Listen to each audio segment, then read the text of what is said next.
What's up, everybody? John Arapola here with my MMA news, and I'm very excited to talk to today's guest who's coming off a huge win last year in the last card of the last UFC event of the year, and now going through a lot of great things in life here. So today's going to be a great conversation with the number 7 ranked bantamweight contender in the world. I'm pleased to be joined by Raquel Pennington today. Raquel, thanks so much for being here. Really appreciate the time.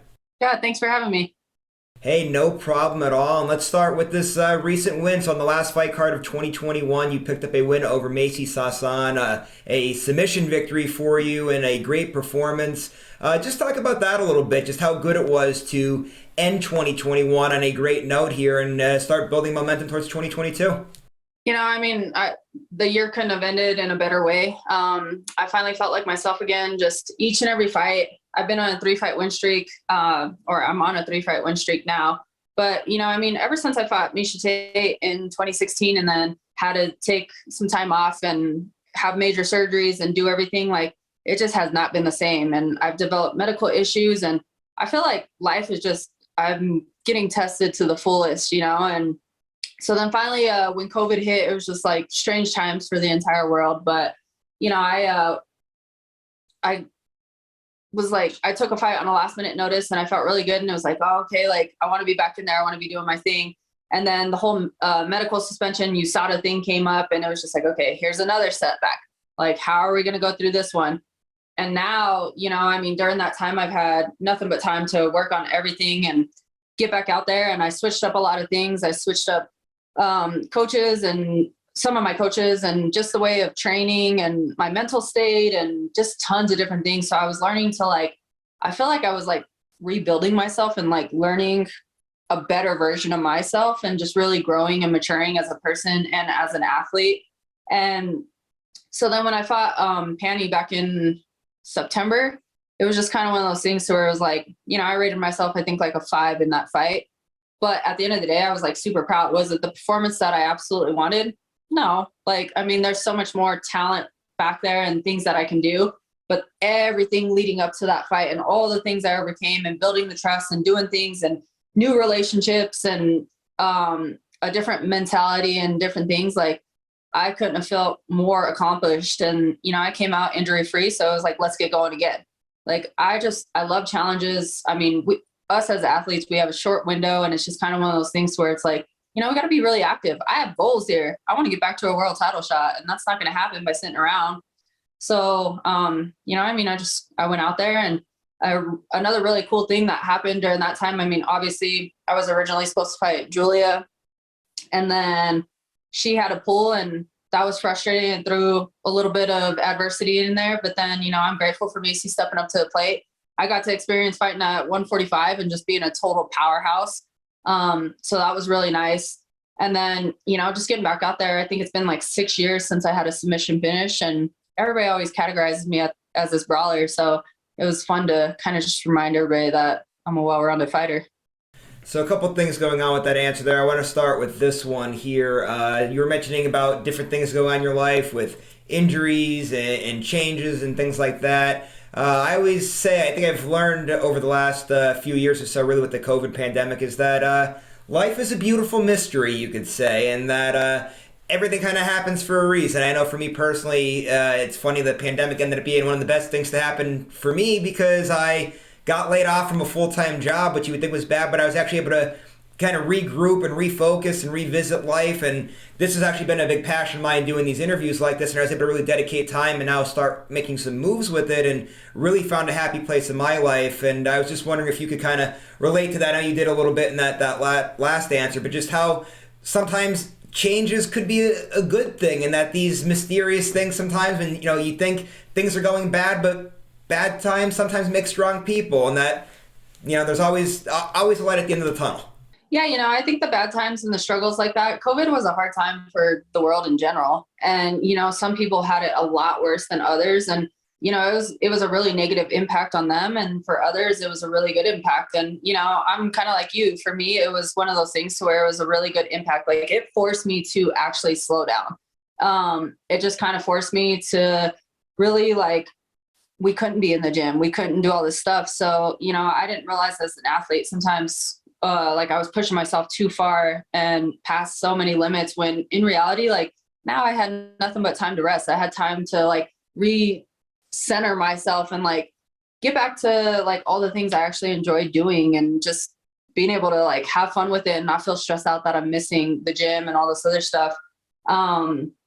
But I mean, that's life for you. Like life always throws curveballs, and every time that we think we have this journey, like it just kind of takes us all over the place. And, you know, it's kind of one of those things where relating it back to my career, you know, the Ultimate Fighter, everybody's like, oh, you got to win the Ultimate Fighter so that way you can get into the UFC. And that's everybody's goal, to go out and do that. But I mean, that necessarily didn't happen. And when I learned that like my path was different, like I've never been handed anything, but I went out there and then, you know, I made my name stand out and I won Fight of the Season. And even though I didn't win the Ultimate Fighter, like I was the first female to sign, and I've been super active from my season and stayed and done multiple different things. I mean, coming off the Ultimate Fighter, I was the first person to even fight for a world title. So, I mean, that's just the journey of life. We're going to have our ups and downs, and in the sport, you're going to have the highest of highs and the lowest of lows. But yeah, it definitely, like, it's always going to be this. We can have this idea of what we want, and it's good to have ideas. It's good to have goals. But, you know, I mean, at the end of the day, tomorrow's never promised. And I think as human beings, like, we all have hope. I mean, we set our alarms for the next morning hoping we're going to wake up. So Hey, life, like I said, life's a beautiful mystery, and, you know, that was a great way that you put everything there, the way how things zigzag, and we never know what's next. But I do want to now talk a little bit more about that last victory there, and like you mentioned, right, it happened at 145 pounds, and that was the first time you got to fight at featherweight. So just what was that experience like of getting to fight in a higher weight class? And I know you have a lot to accomplish still probably at bantamweight, but obviously the featherweight division is really wide open. There's not even a ranking system in it. Is that something you would ever consider fighting there again? yeah, you know, I mean, obviously, like when Cyborg, and there was a lot of other people who just initially fought at 145. I mean, obviously 135 is the bigger division. That's where a lot of the talent is at. So, I mean, I want to be where the challenge is, where the talent's at, where like, I just want to be at 135. But, you know, I mean, ultimately, I don't mind being at 145. You know, a lot of people are like, oh, you're kind of small for the 135 division. Like, no, I'm not. I walk, like, I'm a pretty dense person, and everybody gets fooled by my Mexi roll and everything else. But like, just because of my genetics and everything, or like my height or whatever, like I'm not small. And so getting to 135 is actually hard for me. So having this experience to fight at 145, like it was different. I mean, my body was already peaking for 135. I was 2 weeks out when the change happened. So during fight week, it was just kind of like my body was like dropping pretty quick and was already prepared for the 135 weight cut. So, I mean, I really only had a few pounds for even 145. And it was like the morning of weigh-ins, like I woke up and enjoyed some coffee, and I was like, oh, let me go check just so in case, again, this is weird. It's different. And, you know, I mean, I was still underweight, and I was like, okay. So I actually ate a little bit of fruit, drank another cup of coffee, and then went to weigh-ins, and my metabolism was just so fast. But I mean, in general, I'm naturally strong when it comes to it. And then all the work I put in. So my dogs are going a little crazy, but all the work I put in, it just like, I felt like a freaking powerhouse at 145, like just solid. And Macy is not a small person. Like she's a tall chick. She's definitely like, she could fight at 145 and be solid there if she wants to. And, you know, I just feel in my performance, like, I honestly feel like it was just a very dominant performance. Yeah, you did. You looked fantastic, and that win now puts you on a 3-fight winning streak. And do you think now, right, that you're on this winning streak, that people are starting to realize that, hey, you're back in this picture? Like, I almost feel like when you went through that one little stretch there where you fought for the title, you lost to Amanda Nunes. I think you had a loss right after to Duran to me. I think you had a win in there. Then there was the Holly Holm fight, which was real close. It was more Holly just kind of grappling, keeping you against the fence for 15 minutes. It wasn't really a brawl or a fight there.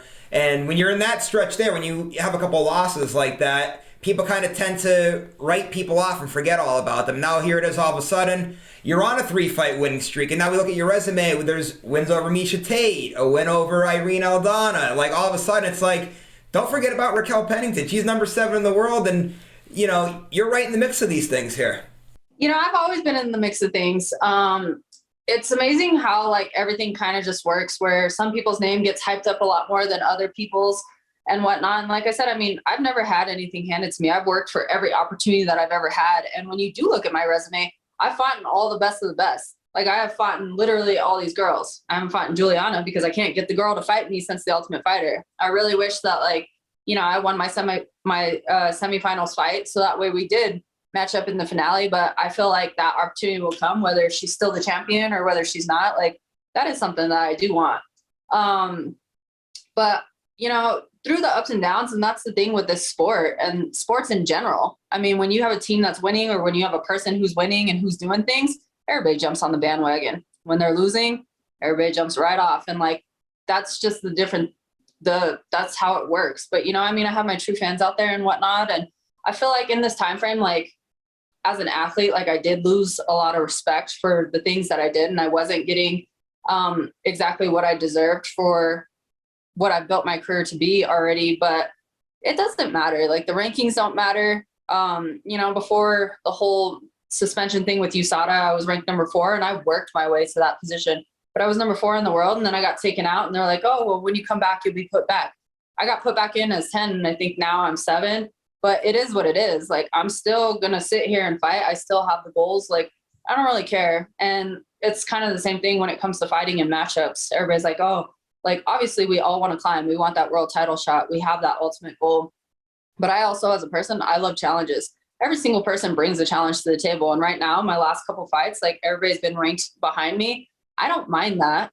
Like, I mean, I want to challenge myself and whatnot. But I do feel like just after getting back to where I'm at and stuff, not only did I gain respect for myself again, there's everybody's like, you know, this sport's so physical. Yeah, it's a physical sport, but it's 90% mental. And there's a lot of things that play into that.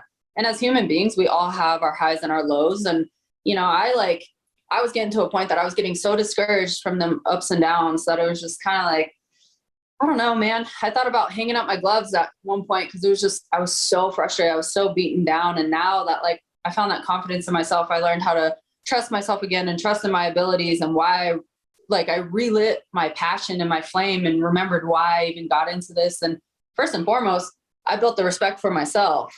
And then I learned to trust in my team again, who's already had that respect and told me all these things. And then now my performances, they're speaking for themselves again. And I feel like I'm getting that respect back that I deserve. And, you know, I don't want to settle anymore. Like I want the fights that like, I feel like I absolutely deserve and to go out there and put on great performances and continue to climb and get to where I want to be.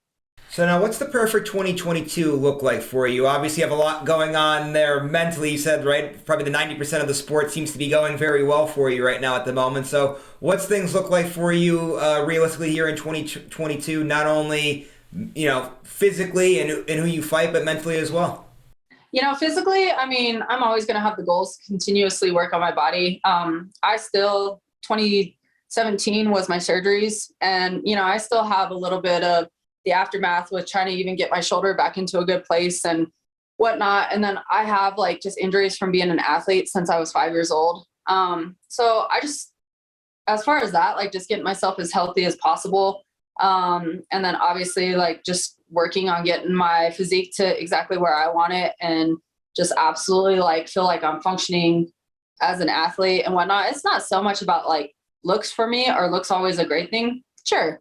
If I tend to get like super lean, all right then. But I just want to be like, I want to know that I'm extremely explosive. I'm fast. Like I have zero questions about anything. So that's kind of where I'm going with that personally. And then my mental state, like just, you know, I've always been a really positive person, but I've seen the toll that life and the downs can take on you. And, you know, I just want to get back to that top mental state plus so much more. It's almost like that being versus becoming. Like I've seen my body or my mentality or whatever a certain way for so long, and then things happen to change. But you know what? I would never, as people, we always look back, and I would never want to go back to that person because I'm wiser now. I'm so much more mature, and like I truly am hitting my prime. And so I just want to see the athlete that I truly can become, the person that I'm truly becoming. And as far as 2022 with goals, like I honestly would love to go out and put on at least 2 more highlight performances. and not visit the judges. So that's why I say a highlight performance, or at least if it's going to go to the judge, like it's going to be one of the most exciting fights. And then by the end of 2022, I would love a world title shot again. And speaking of world title shot, let's get through this picture here at the moment, what's going on with all of that. So obviously, Amanda Nunes just lost her title to Julianna Peña. I know that's a former opponent of yours, Amanda Nunes, but you guys are actually pretty good friends, even though you guys once shared an octagon together there. I just want to get your thoughts on Amanda losing and just that fight in general, how it played out. Yeah, I mean, obviously it was a giant upset, but at the end of the day, like, a fight's a fight. Everybody has a 50-50 chance when they go in there. Not to mention, like, has Amanda done wonderful things for herself, and has she been extremely dominant in the sport? Absolutely. But the same thing with Ronda Rousey. And those are the times that come. I mean, you're always going to have somebody who does something big, and then all of a sudden there's going to be a person who can take them out, and then whether they take them out again and get their stuff back, like, but that's what a sport is all about. I mean, we're human beings. We're not invincible. And that's Amanda. She's done great things and stuff, but her time was coming. Did I necessarily hope it would be Amanda? No, of course, being an opponent and a competitor, I wanted it to be me. Ever since I fought Amanda, like, I mean, I've broken that situation down in so many different aspects. And, Julianna did exactly what she needed to do. She took her into deep waters emotionally. And with that also being said, too, though, coming from Amanda's side, like I said, 90% mental.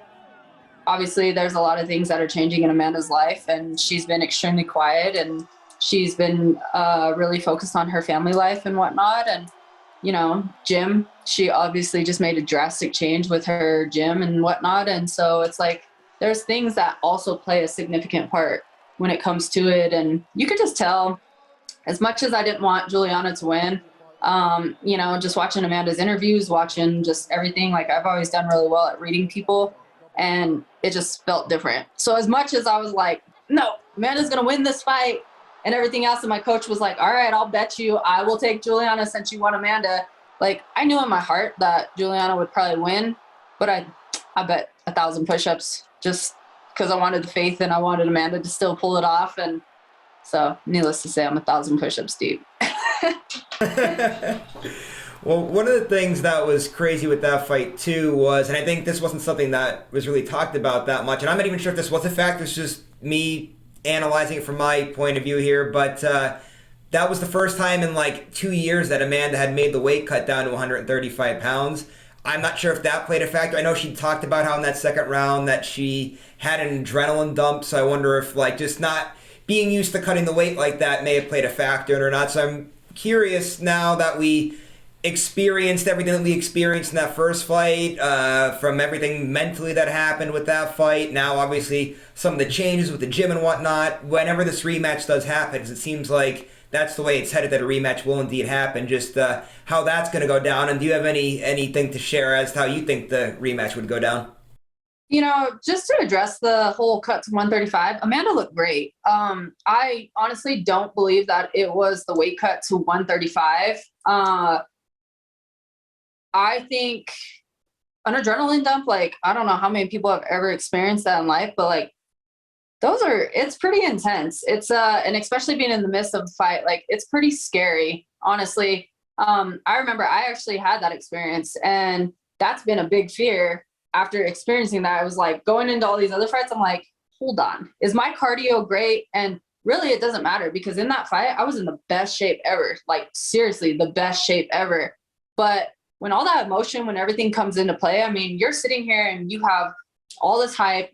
Amanda was carrying the pressure of being the world champion and whatnot. And then you have to, like, you're back in front of a crowd. There's all these different factors that play a part emotionally, the private things behind the scene that go into it. And then just going out there, like, Julianna took her into those deep waters to where she got her to fight in that emotional state. When you all of a sudden put emotion with adrenaline and then you dump, like, it doesn't matter. And that's when everybody was like, oh, Amanda gave up. Like, she didn't give up. And as an athlete and as a competitor, like, she didn't give up. That is absolutely exhausting when you go into that state. It doesn't matter. Like, for me, my experience when I did it, I was just kind of in the middle of it. And my mind's like, oh my gosh, there were so many open spots and I just wanted to swing and hit. Physically, my body was done. Like there was nothing I can do. I've never felt so gassed. My arms have never felt so heavy. And when you have somebody Julianna has, from the times that like we were on the Ultimate Fighter and whatnot, like she has a wicked grip behind her. So then all of a sudden add the emotion, add all this adrenaline dump and the heaviness for Amanda. And then Julianna's on her back. And then you have somebody wrap around your head. Like it's just going to suck the life out of you immediately. But yeah, obviously the rematch is going to happen because you can't have an upset like that. And then all of a sudden it's like, oh, let's just move down the line. So it will happen. I'm curious to see with all the change that Amanda's going to be making in her life. And then obviously Julianna's a grinder. She has a different type of mental state, that I kind of seen and witnessed on the Ultimate Fighter. And, she just, has a different determination to her, which has worked well for her. But change is always a good thing, and people really excel sometimes in change. So it's honestly hard to say. We will definitely see. It's going to make for a very exciting night. So I have two more things that I want to ask on this topic, because I find it very interesting when you were talking about the adrenaline dump and how you experienced it and how you went through it. I know afterwards when Amanda said she had that happen to her, she was going to, take some time, relax, and then she was going to visit a sports psychologist and kind of talk about it and work things out there and try to see why exactly it was that her body ended up doing what it did. Given that you went through that whole entire experience like that of having an adrenaline dump in the middle of a fight, is there something maybe advice-wise that you'd be able to give for somebody going through that, or is there something that you could work on so it doesn't happen? Like, what did you do to grow after that experience happened to you? For me, obviously, like I said, when you're in the middle of a fight and you have that, and it's just like you have somebody wanting to come your direction and take your head off, and your mind and your body are not matched up, like it's an extremely scary feeling. And so it developed a lot of fear for me, because it was just like, I don't ever want to feel that again, especially in the middle of something like that. And everybody's experience is different. Things that can play a part in that are absolutely different. But obviously it mixes a lot with your emotions, and then just everything going on with your body and your adrenaline and different things. So, for one, I think sports psychology is great. I love it. But with that being said, like I've done sports psychology to where it felt like a job and it added extra stress. So I think the number one thing I would do is if somebody's stepping up and going to do sports psychology and address those things, like, I think it's important to make sure that you have a sports psychologist who's definitely going to work for you. And there's some people who work for you and there's some people that just don't. So that's the first step in it. And then on top of that, just being wholeheartedly honest with things that maybe were leading up to the fight, emotions and everything, and kind of dissecting that. And then just like moments in the fight or right before you stepped in the octagon and the different things, and, facing those moments, watching the fight, looking at it, and just kind of really like, this is the time to like, when people are like, oh, we're going back to the drawing board, this is the time to go back to the drawing board. And these moments are the hard pills to swallow. So it's just, I don't know. All I can say is for me, I like had to be 100% honest with myself in every aspect. Like, was this aligned for me? Was this aligned for me? How was I feeling with this or different things? And it was a whole like breakdown process. And then even when I started building back up and I was like, okay, we're good here. Like there was still some fear that lingered around in there. And, I can test it out in the gym with my cardio and it was good. But then it's like, okay, well, that's a lot different when emotions come into play from a fight. Or for me, for instance, like I'm actually stage fright. How I'm in MMA, I have no clue, but I'm stage fright. And so then all of a sudden I have to deal with the nerves of not even the fact that I'm going to go and get into a fight. For some reason, that's exciting to me. But the fact that like thousands of people are in the crowd and chanting and stuff, that adds like a lot for me. It's weird. And, it's actually funny when you were saying there about the fear of it, it made me all of a sudden think Chael Sonnen, and I love his work, listen to a lot of his podcasts, and he would always say, like, an athlete's biggest fear isn't going out there and going the judge getting a win or a loss, it's getting exhausted in the middle of a fight is actually an athlete's biggest fear. So it was interesting hearing you say those words. Was the first thing I thought of when you said that word fear there. But the other thing I wanted to ask you too, and this will be the last thing before we move on here, but just along these lines of this rematch coming up here, because you just said before how you would like to get a title fight possibly by the end of the year, at least into early next year here. But let's just say we know how things play out here, right? If Amanda's going to get a win here in this rematch, you know damn well there's going to be a trilogy fight. And then also there's been rumors that maybe Valentina Shevchenko is going to come up and maybe she'll challenge for the belt there. So that could really tie things up in the division. I just want to get your thoughts as it goes on here. Are you worried at all that this division's going to get tied up after it was tied up for 2 years where Amanda didn't defend that 135-pound belt? Or is this one of these things where you can't control what happens there and you're only worried about what you can control? Absolutely. What you just said. I mean, you know what? Like, it's kind of one of those things as in life, we have this like idea, but we have to take a couple detours and stuff. My goal for this year is what we just spoke about. Does that mean that's necessarily what's going to happen? Maybe not. Maybe so. Who knows? But, you know, I mean, I'm going to just keep staying consistent and persistent. And with things that I can't control, at the end of the day, that's all we can do. And so I'm focused on that. I'm focused on myself. And, you know, I mean, this whole 135 thing, like, there's so many people in the division who they honestly, like, as a person, they deserve a shot. As a competitor, no. Get out of my way. And so, with that being said, I feel like, you know, they're going to have this rematch. And if a trilogy fight has to come up, okay. But Amanda's a champion in 2 divisions. So, you know what? I've already just experienced 145. Like, you haven't defended that one. So I'm just going to take another route. A lot of options there on the table, and now I do want to move actually now to life outside the cage. So first off, we've just had a great conversation talking about MMA as a whole, from mental side of things to physical side of things to X's and O's and game planning. As exciting as that was, I'm even more excited to talk about this part with you. So recently you said on your Instagram you went through what's called a IVF egg retrieval. So obviously a lot goes into all that, and I'll put the video up too on the screen so this way all the viewers out there will be able to see if they haven't seen it already. But why don't you go ahead and just explain what this process was and the beauty behind all of it and what's down the road with this? You know, for me, I've always grew up family oriented, and I do want a family. As a young girl growing up, it was just like, okay, like I want to carry, I want to do things. As I've gotten older, I'm like, I don't really want to go through that pain, and kind of a little selfish on that aspect, because it was just like, I don't want to carry. And then obviously being in a same-sex relationship, like I feel like it would give me and my partner the opportunity to really share something for like the best that we can. And so it was like, you know, I wanted to retrieve my eggs and fertilize them, and then I would love for my partner to carry. And so that was the idea of everything and going through this whole process. Then not to mention, like, I mean, I'm just into entering my prime when it comes to my sport. And, you know, I still want to fight for a few more years. And it's a really hard balance as a person, because it's like, as an athlete, like I have all these goals. I want to do this. I've had to take so much time off between an 18-month layoff with surgeries and recovery and all this stuff, and then another 15-month layoff with a USADA suspension, and then getting sick with COVID.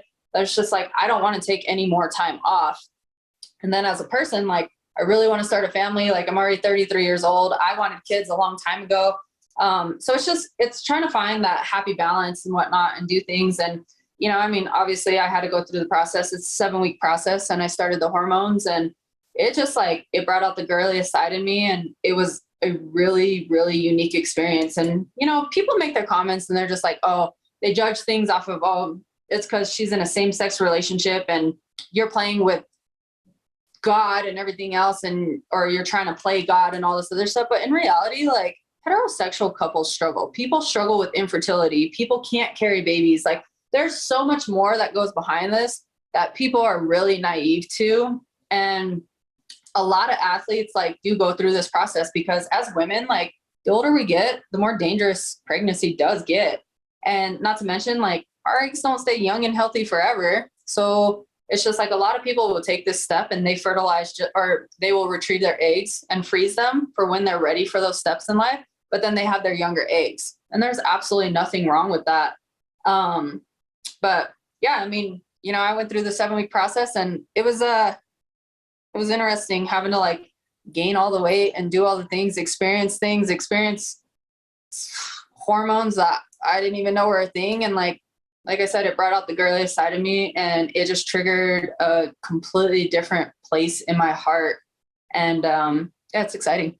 Yeah, so first off, people do need a reality check with a lot of this stuff too, because there's a lot of, like you said, there's a lot of heterosexual couples that go through problems with pregnancy and need to do different procedures and everything else too. So I mean, it's definitely not fair to judge people like that at all. But I did want to ask this one too, and you did allude to this a little bit here, right, with your career. Doing this procedure and everything, is there like a timestamp now where like, I know obviously you said you want to keep fighting, but does this put like a time limit on things as to, whether or not, like obviously getting the eggs into a partner and having the baby? Is there like a time process that needs to go on with this that might affect your career at all? Honestly, I mean, like I said, it's that fine balance, but I feel like my career is kind of the timestamp at this rate. And with that being said, it's because, I want to experience having my family, and I want to experience like having the photos with having my baby at my fights and the different things like that. So it's like, as an athlete, like our windows aren't very big, which I previously stated. And, I'm just entering my prime, and I want to fight probably for like at least 5 more years, and then I'm done and I want to go into something else. And so it's like, I feel like my career is the timestamp for me at this point. And I know you had mentioned, right, about having a great family life and how much you enjoy having a great family. And now, obviously, as you get ready to now take these next steps of eventually starting your own family here, I wanted to ask, I did see photos online of just you being an aunt and taking that all in. How did like being an aunt almost get you ready for like these kind of moments here? Like, do you think it was like a good almost transitioning point of getting used to like being around kids and doing all the fun things with kids to help prepare almost for this moment of eventually being a mother at some point? Absolutely. I've always grown up in an extremely large family, a super supportive and nurturing family. So, I've learned like a lot of those values and everything. And I've always had a huge heart when it comes to kids. Especially when it comes to being an athlete. When it comes to doing meet and greets or autographs and stuff, I mean, I will stay there, even if I'm the person I'm doing the meet and greet for. They're like, okay, time's up. Like, there's still kids in that line, bring them my way. And for me, it's kind of been one of those things to where being an aunt or being a godmother, like, it's nice because I can spoil the kids and everything and whatnot, but like, I've still had the opportunity to live my life and do things. So it's like, okay, I get that fix of having a kid around, then I'm like, all right, take your kid home. And it still gives me like my me time and whatnot. But now I'm just at that point where I'm at a point where I don't want to give the kid back. Like, I'm ready for my own family. And so like start experiencing all the things with just having a little family, having a little one all around all the time. And like, I hear from everybody in my family or my friends, or, I mean, you can hear it from different athletes, Amanda, whatever, different moms and all different sports. And they're just like, when you have kids, like, it's definitely a different motivation in life. And I can completely understand that. Cause right now, I'll tell you, before I walked out to the octagon on my last fight, I was listening to my music and I was looking at my phone, and I looked at a picture of my niece and my 2 nephews and my godson. And that was like my biggest motivation. And so, just to already experience that with kids very close to me, I can only imagine what it's going to be like by the time I have my own. Now, as we're talking about all this, I did want to actually ask you about Julianna Peña's comments that she made following her win.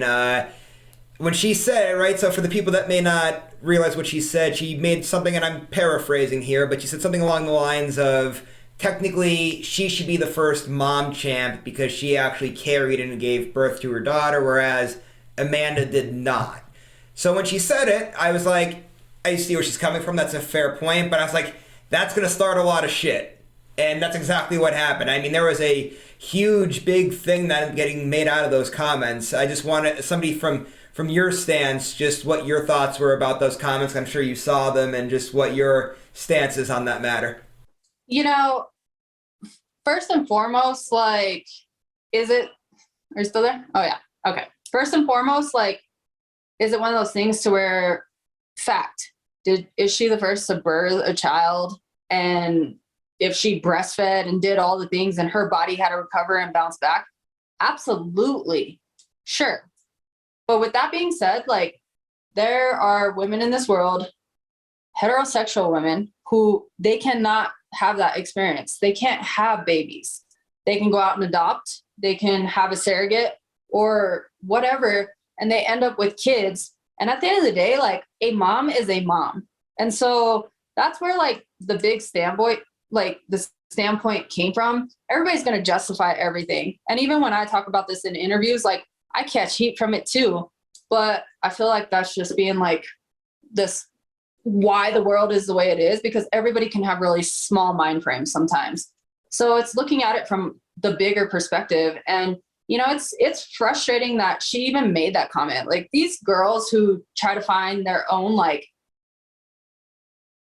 label, and it's like, oh, I'm the first mom champ or mom champ and all this other stuff. Like, it really doesn't matter. At the end of the day, like, you're still inspiring kids, you're inspiring people and whatever else. And, like, whether Amanda had that baby or not, like, she's still a mother. Julianna is a mother. That is a big picture right there. And so I think it was really wrong for her to even bring it up in at all. Like, it doesn't matter. And, you know, behind the scenes of everything, like, okay, Amanda may have not carried that baby, but does she even know what went on during that time? I mean, Nina had a really hard time recovering from that, and they had their own personal struggles. And Amanda had to step up to the plate and do a lot. It was a huge emotional burden on Amanda as well. And they had their own individual struggles with it. So that plays a part. Emotions are a huge thing. Hormones are a huge thing. And whether one person goes through something physically, like, I think that's where the misconception comes from,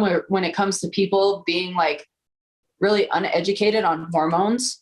Because they do play a massive part, and it could have taken a massive toll on Amanda too. I mean, just the stress, just the different things, and freaking her body changing and doing different things. Like, everybody has their own story. So, I mean, overall, in general, like I said, you want to get to the one point. Yes, Julianna went through something that Amanda didn't physically do. At the end of the day, they're both mothers. At the end of the day, it's a topic that I don't even think should have been brought up or talked about. Like, you know what? You went out there and you did your job as an athlete, something that the world believed you couldn't do. Take that. You just beat a reigning champion who is a 2-time champion, 2-division champion. Like, take that label, but don't take away something so personal. Yeah, I agree. And it's a very touchy thing to bring up. But is there anything, though, like, when something like this does happen, it creates conversation, and maybe people don't realize, like, the way you just answered that question, I mean, like, you're talking about things that people may have never even realized, people would never even thought of. Do you think when something like this happens, though, that for as ugly as it can be on the surface, that sometimes it does help, and then it helps people? Like, I like to think that I'm a bit of a deep thinker. I can definitely tell that you're a deep thinker for sure. Do you think when these things happen that everybody kind of gets their viewpoints out there, and we kind of get to see everything and kind of be able to sit there and dissect and learn different things, and almost in a way, while it may be ugly, might be able to help people kind of grow and see a different side of things? Absolutely. You know, I think from my perspective, the world would be a lot different place if you can teach me something. I mean, I can teach you something. Somebody else can teach me something. Like, it's a whole thing. We all have our opinions, we have our feelings, or we have our own level of knowledge. And I mean, it's kind of one of those things to where if people would actually, like, listen to a situation or look at a situation in a bigger perspective than putting judgment into it, we can all learn something. So do I think through this, like, everybody was learning something? Yeah. Was there a lot of, like, negativity that did come into it? Yeah, because that's the world, and that's where everybody wants their opinion to be right and get across or whatever else. And that's not always great. Like, okay, listen to a person and stuff, but, like, what are the bigger pictures here? And, you know, that's just something to where I live my life. I always, like, want to look at the bigger picture, and no, I'm not perfect at all. And do I have my opinions about things? Sure. Do I have feelings about certain things? Absolutely. But at the end of the day, like your feelings are going to be a lot different than mine, but I want to understand you. So share them with me so that way I can understand, or I can look at something in a bigger picture. And then I just learned something from you. We can agree to disagree, but you know, it's touchy subjects, and everybody, like people in the world get really triggered. And this is one of those situations to where a lot of people get triggered. But I think when more of the story comes out, it's almost like a breakup. There's two sides to the story, but people always want to see one side, you know? So it's kind of the same thing. Like you have these situations and people are putting all this, like their thoughts into it and everything else. But then why don't you learn the whole story to everything and then just see it is for what it is, you know? Like, I don't know. I think people learn and stuff, but it takes a lot sometimes for people to learn. And then you have some people that just, they don't care to learn. They're right. They got to get their opinion across, you know? I was going to say that's the hardest part about all of this. And we're seeing it, really, it's a nationwide problem at this moment too, because this world's so much divided and there's a real lot of hate in it. Do you think that there's anything that we could do to come closer together and understand each other, or is this kind of the way how things are going to be and God bless us all for the next few years? I honestly think just like the way that the world's coming, like it's kind of scary in times. Like I want kids, but honestly, I'm scared to have kids and bring them into the way that the world is right now. Like it's a crazy place. And, you know, COVID hit and it took a toll on people, and just like the dynamic of things have changed. And a lot of people don't cope with change very well. And, you know, it played a really negative impact. Some people it played that positive impact, but then it's just like, you know, if everybody had the answer or whatever else, like I feel like the world would be a different place. Like I just said, I mean, a lot of what I said, I feel like if judgment was taken out of things and whatnot, and we all learned to work together. I mean, we were all born on this planet the way that we're supposed to be, and we're all unique for a reason, and we can all learn things from each other and whatnot.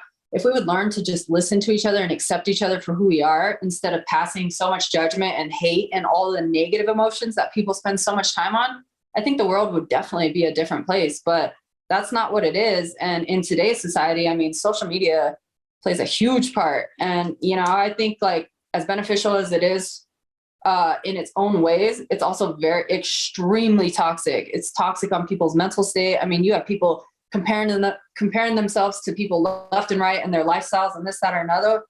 And it just takes people to different levels. Some people get highs off of it and some people hit the lowest of lows. And so, and then, I mean, at the same time, it lets you see what's going on in the entire world instead of just the little world that you know.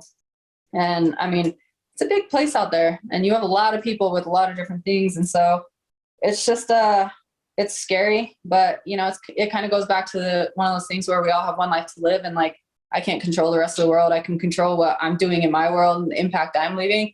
And that's all I'm focused on. I'm just trying to be the best that I can and treat people the way that I want to be treated and the way that God treats us. And, you know, I mean, where you focus is what's going to grow, and what the things that you water and stuff. And, you know, I want to focus on the positive side of life. Is life going to be life and throw that negativity at you? Absolutely. But how we handle those things and then how we bounce back and grow from there. And, you know, I truly just want to be the best that I can. And I don't want to like let the negativity in the world impact that. All right, Raquel, this has been an amazing conversation. We've been at this here for a while. So I've done my watch, and we've been pretty close to an hour, I think, here. But it's been a lot of fun talking with you today about a lot of different issues, and it's been a great discussion. And I hope that everybody out there will take something away from this conversation that we had here today, because it was definitely a good one. One last thing though, before you roll out, go ahead, tell everybody where they can find you out on social media. If there's any management, sponsors, coaches, teammates, whoever you want to give a shout out to, you get the last word. Floor is yours. You know, first and foremost, it's been a great conversation. I've enjoyed it. Thanks for having me on. And of course, I want to send love out to all my true fans out there. You know, my family, my close friends, and the team, my team, all the girls and the guys that helped get me to where I'm at and whatnot. And as far as like social media, I mean, I have Instagram. I think it's like Raquel_Pennington. Twitter's Rocky P MMA. And then I started playing around with TikTok. Everybody's like, you got to get TikTok. So I've been messing around with that. I think it's just at Raquel Pennington. And as far as sponsors, I just want to thank Boyke's Air Dried Beef, who stands behind me, Egg Weights, my chiropractor, Dave Lordson with ChiroCare, my massage therapist, Sabrina Selman. I don't even know. Every time I get on these kicks, I need to make a little index card. So I just want to send love to everybody who stands in my corner. Everybody knows who it is. And, I would never take away from them. I'm grateful for each and every one of them. All right, Raquel, great conversation here today, and thank you to all of the viewers out there that watched this interview. I know it was a lengthy one here today, one of the longer ones I've ever done, but man, what a conversation. A lot of great topics that we discussed here today, and if you guys like today's interview, please go to the bottom, give it a thumbs up, subscribe to this YouTube channel if you haven't done so already, and keep going to My MMA News, checking out our great work there. Go to our social media pages, give us a like and a follow on there as well. And if you want to find me on Instagram or Twitter, I'm at John Eric Poli. We'll see you later, everybody.